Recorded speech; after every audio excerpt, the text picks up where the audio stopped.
Breaking news. Welcome to Jagua Express Live News.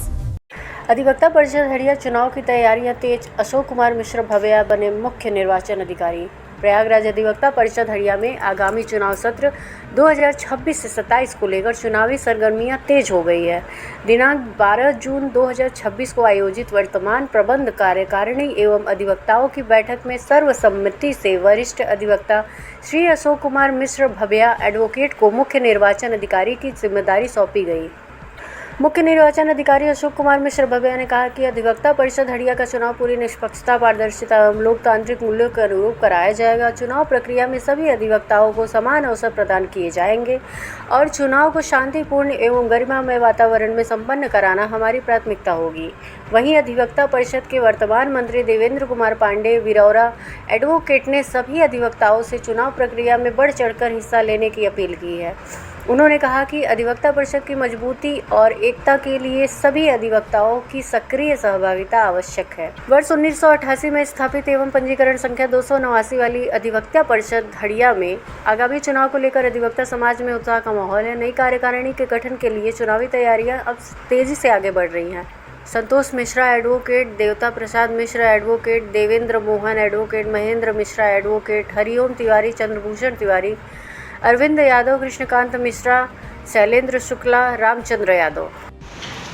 Sir, कल आपको अधिवक्ता परिषद हंडिया द्वारा मुख्य निर्वाचन अधिकारी के पद पर घोषित किया गया है। सर, इसके संबंध में आप क्या कहना चाहते हैं? जो अधिवक्ता परिषद हंडिया द्वारा जो मुझे दायित्व दिया गया है उसका निर्वहन बिल्कुल जिम्मेदारी से निष्पक्षतापूर्वक।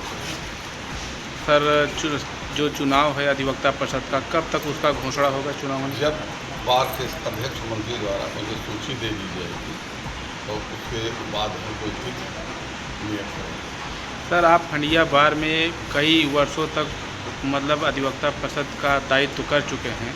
हाँ। लगभग सर कितने वर्षों तक कितनी बार निर्वाचित हुए हैं सर आप? हम 1996 में प्रथम बार अध्यक्ष हुए, फिर 2013 में निर्वाचित हुए, 2014 में निर्वाचित हुए, 2015 में निर्वाचित हुए, फिर 2028, 18, 19 में निर्वाचित हुए। उसके बाद मैंने चुनाव नहीं लड़ा। अच्छा। मतलब आप अनवरत लगभग 10 वर्षों तक अध्यक्ष रहे हैं। अधिवक्ता परिषद का काम लगभग हमने 10 वर्ष तक एकदम जिम्मेदारी से, निष्ठता से अधिवक्ता हित में मैंने कार्य किया है। आज भी कर रहा हूँ जी। आज भी चाहे जो निर्वाचित हुआ हो, लेकिन अधिवक्ता आते हैं, मैं उनकी मदद आज भी करता हूँ, करूँगा। अध्यक्ष मंत्री ने जो आपको दायित्व दिया है संगठन के संबंध में, आप उस दायित्व को किस हिसाब से सर उसका निर्वहन करेंगे? इसमें अपने कई अधिवक्ताओं से राय लेकर, राम सिंह भी हमारे बहुत मित्र हैं, भाई भी हैं जी।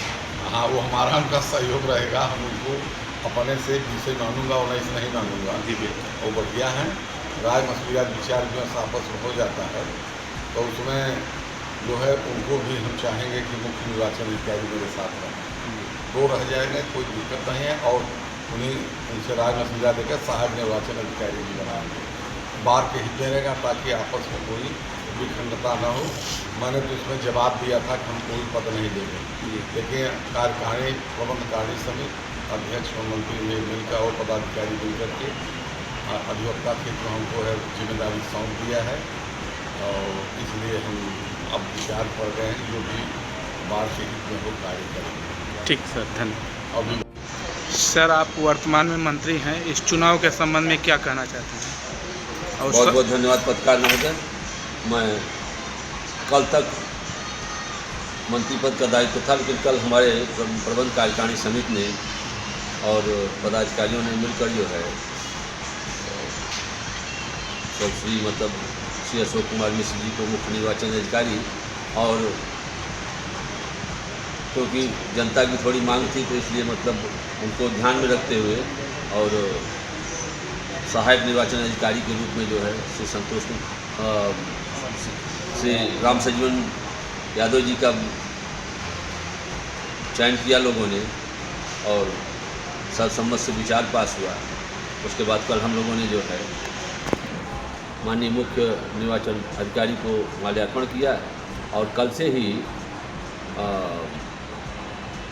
यहाँ पर जो है की अपेक्षा की जा रही है। लोगों को बड़ी उम्मीद है कि मतलब आप अच्छा दायित्व संभालेंगे और चुनाव निष्पक्षता से और समय से होगा।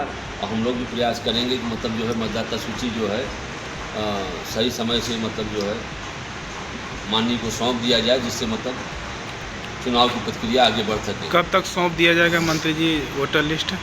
अब जिस मतदाता सूची से चुनाव हुआ था वो सौंपा जाएगा, प्लस जो हम लोग सर्वे कर रहे थे जी जी उसको शीघ्र उनको सौंप देंगे, जिससे कि मतलब कार्य प्रभावित ना हो।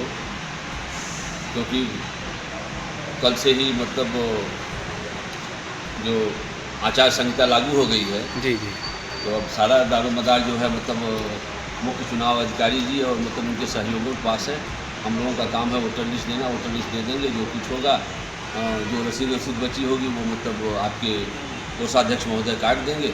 उसके बाद नियत समय पर आप निर्धारित करेंगे, उसके बाद चुनाव होगा। ठीक सर।